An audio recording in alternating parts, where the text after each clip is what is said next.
A continuación, Tributación de hoy.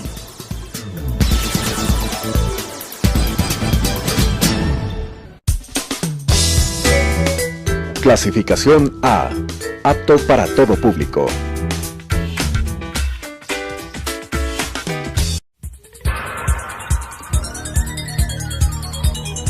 Las opiniones vertidas en este espacio por la producción y dirección del programa son de exclusiva responsabilidad de sus autores y de quienes intervienen en ellos.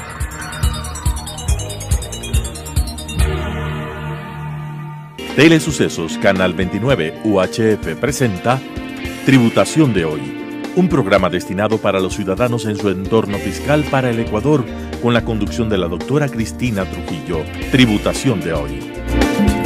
Tributación de hoy, un programa diferente donde abordaremos temas relacionados con el ámbito tributario, financiero, laboral, pero sobre todo tendremos la importante presencia de entrevistados que nos ayudarán a comprender nuestra legislación, nuestro ámbito legal vigente.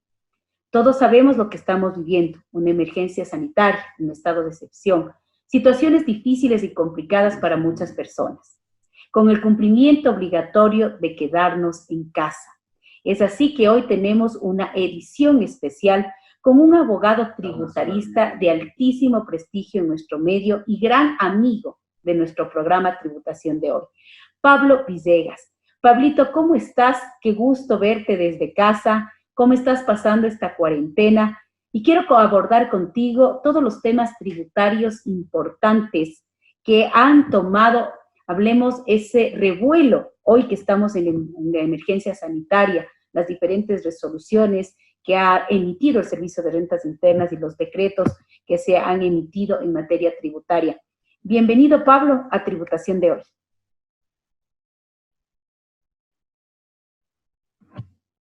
Sí, buenos días.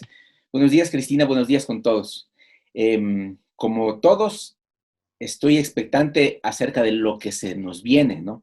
Estamos viviendo una especie de una etapa pre-COVID, antes del escenario del COVID. Actualmente estamos en este escenario COVID y luego vendrá este escenario post-COVID, para lo cual, por lo menos a nivel tributario, es muy importante ese día 1, ¿no? El día 1 es el día en el que volvamos a la normalidad, o como algunos llaman a la nueva normalidad.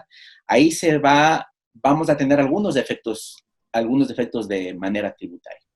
Mira, Pablo, qué interesante lo que tú acabas de decir. Nosotros teníamos una realidad tributaria, una realidad incluso empresarial, una realidad como personas naturales antes de la emergencia sanitaria, antes de este COVID-19. Hoy tenemos una realidad que la estamos viviendo, que la estamos afrontando día a día, conociendo nuevas formas, incluso hasta de trabajar. Tenemos el tema del teletrabajo. Y luego lo que tú acabas de decir es tan importante. ¿Qué viene después de salir de esta cuarentena? El día número 1, cuando comencemos en cierta manera a volver a esa supuesta, hablemos, normalidad, que para todos va a ser un replanteo, una nueva expectativa. Pablito, entrando en materia, ¿cuáles son las resoluciones tributarias que sabemos que la autoridad de control ha tenido que emitir para, en cierta manera, ir adaptándonos los contribuyentes, los sujetos pasivos, en esta época dura que estamos viviendo, y que de alguna manera pues tenemos que seguir cumpliendo con nuestras obligaciones y también exigiendo nuestros derechos? Muchas gracias. Debemos tomar en cuenta que nosotros empezamos con el estado de excepción el 16. Por lo tanto, uno de los principios que se maneja en esto que se da en llamar la fiscalidad de la excepción, a nivel mundial se está planteando este tema de fiscalidad de la excepción respecto a cómo proceder. Hay dos principios que suelen manejarse, el de la rapidez y el de la flexibilidad. Justamente enmarcados en el tema de lo de la rapidez, nosotros vemos que el SRI, el mismo día en el que se publicó el decreto de excepción, ya sacó ese mismo día una resolución suspendiendo los plazos en los procedimientos administrativos tributarios. Esa resolución ha ido alargándose en el tiempo. Creo que esa es una resolución que es muy importante de parte del SRI. También en ese sentido lo hizo, por ejemplo, el Distrito Metropolitano de Quito, mientras que el resto de municipios, el resto de administraciones tributarias de carácter municipal, lastimosamente no lo han hecho. No tomaron ese tema de la urgencia de la rapidez. Creo que esa es una resolución importante. Las otras, una de las calientitas, es la que tiene que ver con las nuevas fechas para la declaración de impuesto a la renta de sociedades. La última reforma ha hecho que nosotros el impuesto a la renta para sociedades deba declararse hasta el 16 de abril para aquellas sociedades cuyo noveno dígito es el 1 y el 2. Tenemos un montón de figuras bastante curiosas. El tema de lo de la mal llamada retención para ciertos sectores, que realmente es una autorretención, o en terminología apropiada se habla de una detracción en el lenguaje internacional. Estamos de cosas muy puntuales. Pablito, Pablito, yo tengo aquí algo que es muy importante, mi estimado Pablo. Cuando tú hablas de la primera resolución que sacó el Servicio de Rentas Internas, y tú lo has dicho rápidamente, yo diría que también esto es algo positivo, porque apenas salió el decreto de excepción, el decreto ejecutivo. Entonces, es importantísimo que en ese caso, cuando el Servicio de Rentas Internas saca esto, dice aplazo o suspensión en los plazos de los procesos administrativos. Podemos colocar un ejemplo para que nuestros televidentes de una manera didáctica podamos poner, por ejemplo, yo estaba realizando un reclamo de pago indebido, de pago en exceso, devolución de impuestos. Entonces, es importante saber qué pasa en ese momento que yo estaba dentro de mi plazo normal establecido por el Código Tributario y llega esta primera resolución del fisco. Para que nuestros televidentes de alguna manera sencilla podamos mirar qué es esto de la suspensión de los plazos en los procesos administrativos, que luego se fueron dando otras resoluciones a medida que la emergencia sanitaria y el plazo de la emergencia sanitaria se va alargando, ¿no es cierto? Porque hemos tenido sobre el tema creo que ya 3 resoluciones. Entonces, es importante nosotros que podamos decir, Pablito, con un ejemplo práctico, ¿qué es lo que nosotros tenemos? Cuéntame. Sí, primero, creo que esta es una de las resoluciones más importantes porque se encuentra dentro del contexto de esto que se da en llamar fiscalidad de la excepción. Tomemos en cuenta que se tuvo que reformar el Código Tributario a partir de lo que pasó con el terremoto de Manabí. A partir del terremoto de Manabí es que se reformaron varias leyes enfocándose a eso, y ahí se puso esta norma dentro del Código Tributario para darle la posibilidad a las administraciones tributarias, no solo al SRI, para efectos de que en caso de fuerza mayor o caso fortuito puedan suspender los plazos administrativos. Y esto es algo bastante peligroso. O sea, aquí es algo interesante, o sea, que hablemos que estas resoluciones que saca el fisco en la suspensión de los plazos administrativos ya tienen su sustento dentro del Código Tributario, y nace con el tema de la emergencia que vivimos por el terremoto. Exacto. Y además de que ya se lo utilizó, el Servicio de Rentas Internas ya usó esa resolución en las manifestaciones de octubre. El texto, si nosotros le vemos de la resolución a través de la cual se suspendían los plazos administrativos tributarios, es bastante parecido al texto que se ha puesto en la resolución 22. Perfecto. Entonces, ahora, vamos a suponer, Pablito, si yo estaba en un reclamo de pago indebido, de pago en exceso, devolución de impuestos, lo que sea, y tenía que entregar una información el día 20 de marzo. ¿Qué quiere decir? Que no pude entregar porque físicamente ya no pude ir a la oficina. Esto quiere decir que esta no entrega no hace que mi reclamo o el proceso salga negativo o salga... no, ahí tenemos un tema que el Código Tributario ya prevé estos temas. ¿Ya? La primera cuestión, la primera regla que debemos tomar en cuenta es de que si nosotros tenemos el derecho a defendernos y se interrumpió esto por el escenario COVID, que es lo que está pasando en estos días, necesariamente va a tener que contabilizarse los días que falten a partir de ese día 1 post-COVID. Perfecto. De tal manera de que no habría afectación para los contribuyentes a quienes están asustados, preocupados, porque dicen, yo tenía 10 días y de repente yo tenía 20 días. Y al día 10 ya llegó el 16, el fatídico 16 de marzo. Perfecto. No hay ningún problema porque serían 10 días a partir del día 1 post-COVID, cuando o sea, quiera que inicien. Entonces, en este tema de las personas que han hecho sus reclamos, sus peticiones, por ejemplo, en devolución de impuestos, hay que decirles que estén tranquilos, porque hasta el 30 de abril, que creo que está la última resolución de suspensión de plazos, no va a pasar nada, y digamos, al día siguiente del 30 de abril, todos estos plazos suspendidos como que se vuelven a reactivar. Ese es el resumen, ¿no es cierto? Creo que eso Sí, es lo que la gente nos va a sin embargo, entender. debemos ver un tema práctico aquí. ¿Ok? En algunas ocasiones, a mí me han comentado y he visto algunos casos en los cuales la administración tributaria, a mi modo de ver, no ha hecho bien y respetando este tema del derecho a la defensa. A mí me parece bastante peligroso hacer justamente esto, porque en el momento en el que vayamos ante el juez respecto a este caso, es muy probable que el juez vaya a darle la razón al contribuyente, porque estamos tomando en cuenta lo importante que es el derecho a la defensa que tiene. Perfecto. De todas maneras, yo creo que, me supongo que dentro del tema de la autoridad de control debería estar analizando todos los eventos que se pueden generar en base a estas resoluciones que tú los has dicho muy acertadamente, nacen de una reforma tributaria, el código tributario por el tema del terremoto, hablemos, potestad de suspender los plazos administrativos por fuerza mayor, por caso fortuito que hemos tenido. Tú lo has dicho, el tema del terremoto, que lo hemos dicho, que lo hemos tenido, el tema el tema de octubre, y hoy pues, este tema tan duro que es el COVID-19.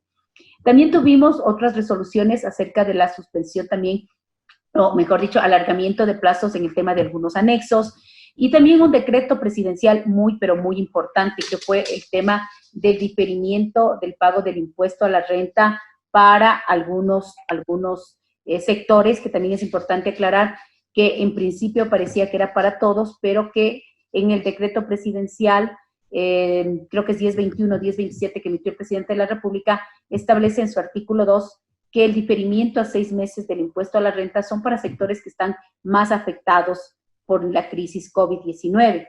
Y esto es algo que es importante que tú nos aclares, de que este diferimiento del pago de impuestos no es para todos los sectores, porque hay gente que lamentablemente no han podido informarse y piensan que el diferimiento es para todos los contribuyentes. ¿Qué nos dice? Sí, efectivamente. Sí, efectivamente. Debemos tomar en cuenta que en el diferimiento del pago de impuestos, por lo menos hasta donde tenemos la norma básica, beneficia únicamente a 4 grupos. El primer grupo, que a mí me parece muy importante darle un respiro, es el tema de los microempresarios. Perfecto. Y ahí se establece una regla, ¿no? Y la regla ya se encuentra en el respectivo reglamento del COPS. Serán microempresas, incluidas las personas naturales, aquellos cuyos ingresos brutos en el 2019 hayan sido hasta $300,000. Suele la gente preguntar acerca de el otro parámetro que contempla el tema de microempresas. Que me suelen preguntar, ¿qué pasa si es que tengo 11 trabajadores? ¿Ya? Respecto a eso, no, el único requisito que se menciona dentro de la resolución del SRI es el tema de los $300,000 de ingresos brutos. Así que no debería hacerse problemas quien tenga un número mayor de trabajadores. Es más, de lo que nosotros podemos ver en la lista que sacó el SRI de microempresas, nosotros entendemos que no se hizo el análisis a nivel del número de trabajadores. Y eso, Pablo, qué buena aclaración que tú lo haces, porque incluso yo tuve la oportunidad de conversar con la gente jurídica del fisco cuando salió el primer catastro de microempresas en el mes de febrero de este año para la aplicación de la Ley de Simplificación y Progresividad Tributaria sobre el régimen simplificado de microempresas, que habían muchas microempresas que me habían preguntado y que decían, ¿qué pasa con el tema de que no se considere los 2 factores que establece el COPSI? Y pues me habían dicho que se considere, incluso en la resolución última, que para la aplicación ya del tema del decreto presidencial, el tema como factor principal, el tema de los ingresos, que ese va a ser el factor importante para la aplicación del régimen simplificado y también para, en este caso, el tema del diferimiento. Comparto contigo el tema del diferimiento a las microempresas del impuesto a la renta del ejercicio fiscal 2019, pues es importantísimo. ¿Cuál es otro sector que tiene este beneficio del diferimiento, mi estimado Pablo. Sí, y justamente solo para acabar el tema de microempresas, creo que es importante referirnos a tomar en cuenta, simplemente tomarlo en cuenta, que se podría hablar en otro momento, todo lo que implica el nuevo régimen de microempresas y toda esta normativa que intenta ayudar a las microempresas, ¿no? Que vamos a ver justamente qué es lo que pasará. Eso solo para concluir el tema de lo de las microempresas. El otro grupo son aquellos que se encuentran domiciliados, cuyo domicilio tributario principal haya sido Galápagos. Al 31 de marzo, que es la fecha de publicación del decreto ejecutivo 1021. Perfecto. Por ahí, sí, ese es el segundo grupo. El tercer grupo es lo que tiene que ver con algunas actividades económicas. Tenemos operaciones de líneas aéreas, tenemos el sector turístico. Sin embargo, a mí me parece bastante curioso que no es todo el sector turístico, que parecería que debería habérsele visto de manera amplia. Todos ese espacio bastante amplio de toda la gente que se dedica al turismo y que en este momento no está trabajando. Solo se consideró dentro de turismo a dos grupos, a los que tienen que ver con alojamiento y a los que tienen que ver con comidas. Ahí la pregunta es, ¿y qué pasa con el resto? ¿Qué pasa con los guías turísticos? ¿Qué pasa con quienes realizan transporte turístico? Claro. A mi modo de ver, sí se le debió haber visto de manera más amplia. Y ahí también tenemos, por ejemplo, también, Pablo, el tema de que, el tema de exportadores, que siempre era la pregunta, y el resto de sectores, ¿por qué no entraron fuera de los que estén en el artículo 2? Y creo que dentro del análisis es quiénes realmente están cero imposibilitados de tener, pues hoy y quizás mañana, el tema turístico se va a poner bastante duro. Mira, Pablito, otra de las cosas interesantes es aclararles que el resto de contribuyentes vamos a pagar el impuesto a la renta, sobre todo las sociedades en el mes de abril, pero sí ha habido un alargue en plazos, pero dentro del mismo mes de abril.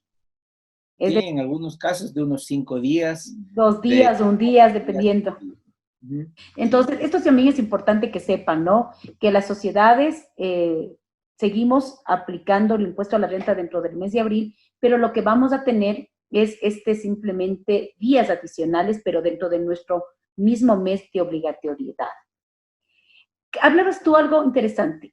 A estos sectores, ¿a qué sectores, cuando comenzamos la entrevista, tú te referirías y que quisiera que nos aclares un poquito más cómo funciona? Se crea esta autorretención sobre los ingresos para que se la pague de manera mensual, autorreteniéndonos. ¿A qué sectores y cómo funciona esto? Que también fue emitido dentro del decreto 1021, conforme al diferimiento del impuesto a la renta para estos sectores que tú hablaste tan acertadamente, pero también en el artículo 1 del decreto habla de esta autorretención sobre ingresos gravables. ¿Cómo funciona y de a quiénes y cómo es este proceso? Sí, efectivamente. Este decreto sobre medidas tributarias COVID, una especie de decreto COVID Tax, nosotros podemos distinguirlo en dos grandes temas. El primero, la reforma al reglamento para la aplicación de la ley de régimen tributario, y el segundo, lo que tiene que ver justamente con el diferimiento. En la reforma al reglamento para la aplicación de la ley de régimen tributario se inserta una figura que es relativamente novedosa. Para mucha gente se le hacía nuevo el tema, ¿ya? Tal vez por el nombre podía ser novedoso porque le llaman retención de impuesto a la renta. Pero si uno analiza, no es realmente una retención de impuesto a la renta. A mi modo de ver, el nombre no es el más adecuado. Inclusive yo podría decir que a nivel internacional existe esa figura. A nivel internacional se la denomina detracción, ¿ya? Que es la autorretención. Generalmente, cuando estamos hablando de retención en la fuente de impuesto a la renta, tomamos en cuenta que hay dos personas. Yo retengo a otro. Yo soy el agente de retención. En este caso, no es propiamente una retención porque soy solo yo. Yo soy quien me estoy reteniendo a mí mismo respecto a determinados ingresos. También debemos tomar en cuenta que tampoco es tan nueva esta figura dentro de la legislación tributaria. Ya hay ese tema en lo que tiene que ver con comercialización de minerales. Eso igualmente hace algunos años se sacó en la ley la posibilidad de que se pueda hacer esta detracción. También ahí se le menciona el nombre de retención para el caso de que quienes especialmente se piensa en los exportadores de minerales para efectos de que retengan una parte dentro de cada transacción que realiza. Por ejemplo, aquí también están, pues me decía, las telefónicas, están los bancos, están las compañías que tengan contratos de exploración y exploración de hidrocarburos. O sea, esto quiere decir que yo mes a mes sobre mis ingresos grabados mensuales me hago esta autorretención y voy a pagar en el mismo formulario que se hacen las retenciones normales a terceros. Efectivamente, sí. Yeah. Ahí tenemos algunos temas respecto a cuáles son los sectores. Una de las dudas que se suele tener es qué pasa, por qué se le considera, por ejemplo, la autorretención para quienes se encuentran dando servicios de telefonía móvil. En el fondo, detrás de eso está la gran pregunta. ¿Debe tributar de manera más fuerte o de manera más suave las empresas que se dedican a telecomunicaciones? Por una parte la gente podrá decir, primero tenemos un derecho y vemos cómo estamos utilizando en este escenario COVID las telecomunicaciones, lo importantes que son, de tal manera de que para mucha gente se habla del derecho a las telecomunicaciones como está en la Constitución. Por otra parte, nosotros vemos, intentando equilibrar la situación, que las empresas que se dedican a temas de telecomunicaciones son uno de los pocos actividades económicas que están teniendo ganancias. Entonces, sí se crea la duda, ¿debe o no? ¿Cómo deben tributar las telecomunicaciones en este momento? Ha tomado la decisión justamente el presidente en este decreto, imponiéndoles esta autorretención de impuesto a la renta, que al final, para aclarar, para ponerlo en términos sencillos, inclusive podríamos nosotros decir que es una especie de anticipo de impuesto a la renta. Se parece bastante, es una especie de resurrección del anticipo del impuesto a la renta enfocado en estos 4 grupos que mencionabas, Cristina. Porque además en el decreto habla que es crédito tributario para las compañías la autorretención y contablemente pues es crédito tributario contra una retención para pagar. Esas son las principales, hablemos, disposiciones tributarias que el Servicio de Rentas Internas, pues bajo todo, hablemos, contexto legal, tiene la atribución de hacer estas resoluciones para que en cierta manera el estar dentro de estos procesos que estamos viviendo duros, se dé el cumplimiento a nuestros deberes y también el hecho de exigir nuestras obligaciones. Es importante que los contribuyentes, las personas que nos están mirando, que se vayan aclarando todo lo que va sucediendo en el ámbito tributario para que no tengamos luego los riesgos que se pueden contemplar. Por ejemplo, yo tengo una pregunta que me han hecho varias personas. Me dicen, Cristina, mire, tenemos los plazos de la caducidad, que está establecido dentro del Código Tributario.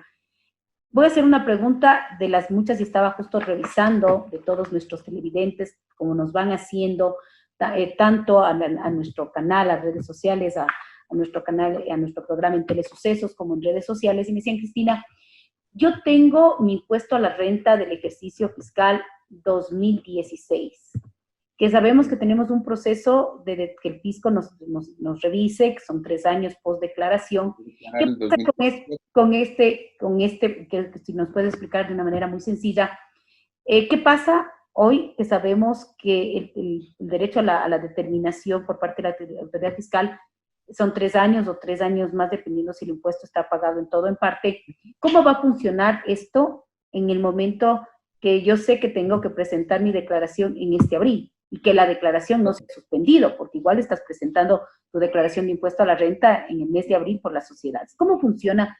Acogiéndonos al primer tema que habíamos hablado, que es el tema de la suspensión de los pasos administrativos. Cuéntame.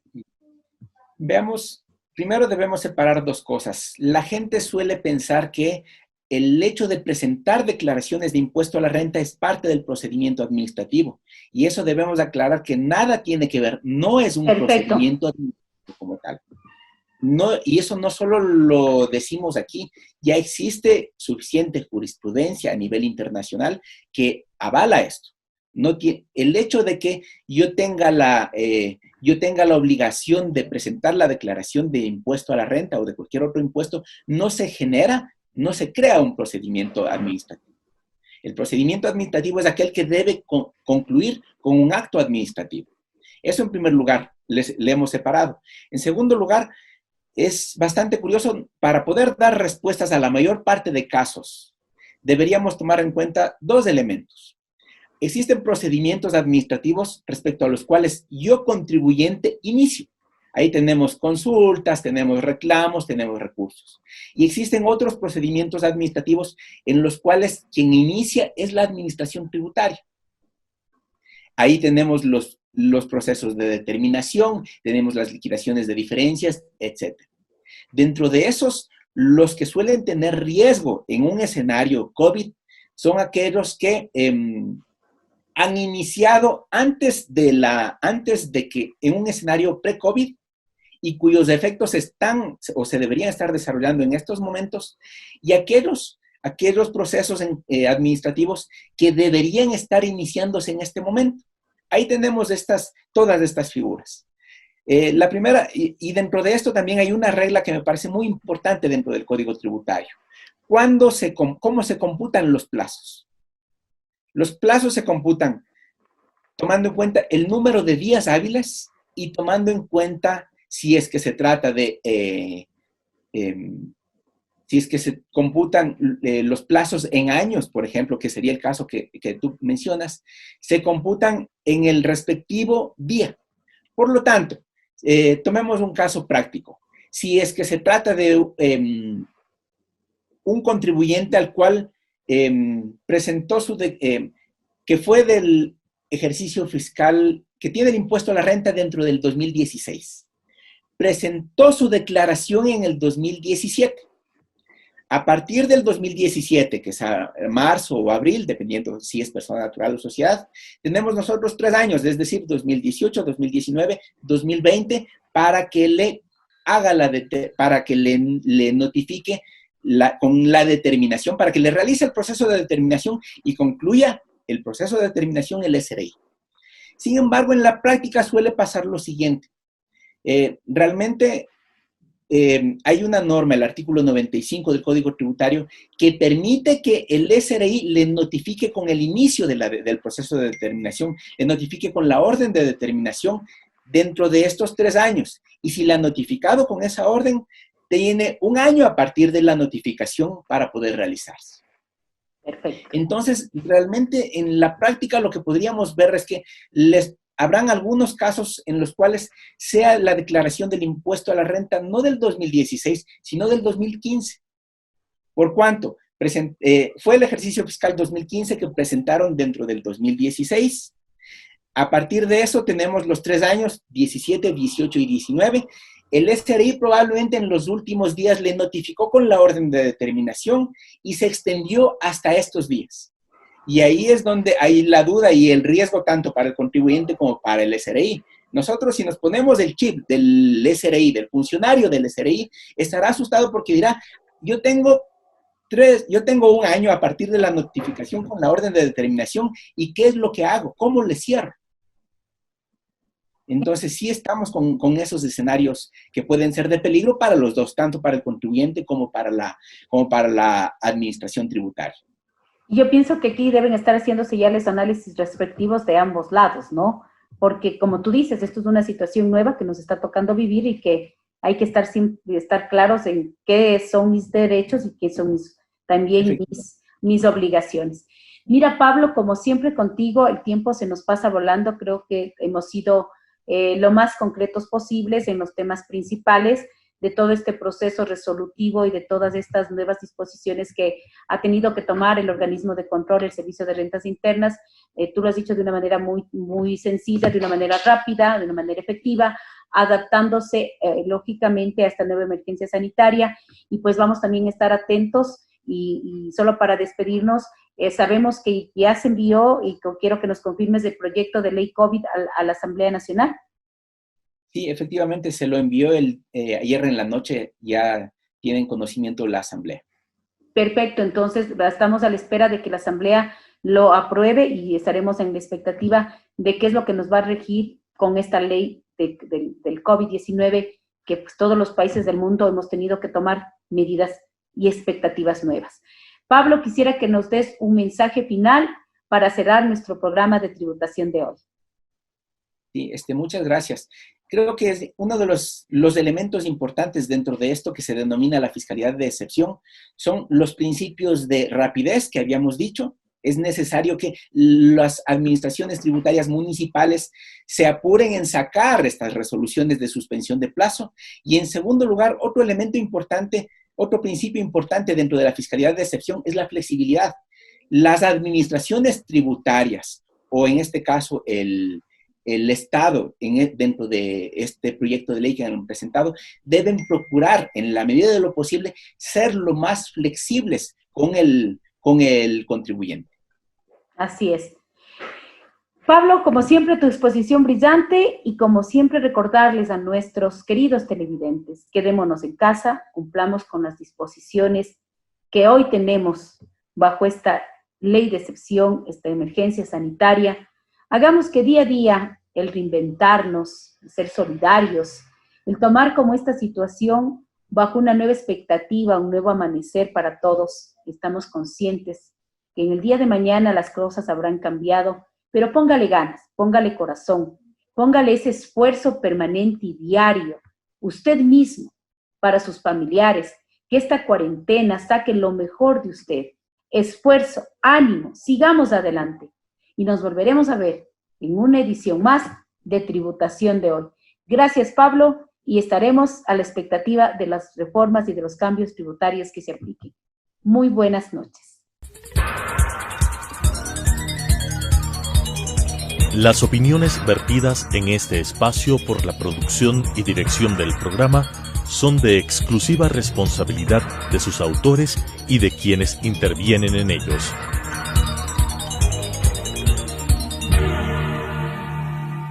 Telesucesos Canal 29 UHF presentó Tributación de hoy, un programa destinado para los ciudadanos en su entorno fiscal para el Ecuador, con la conducción de la doctora Cristina Trujillo. Tributación de hoy.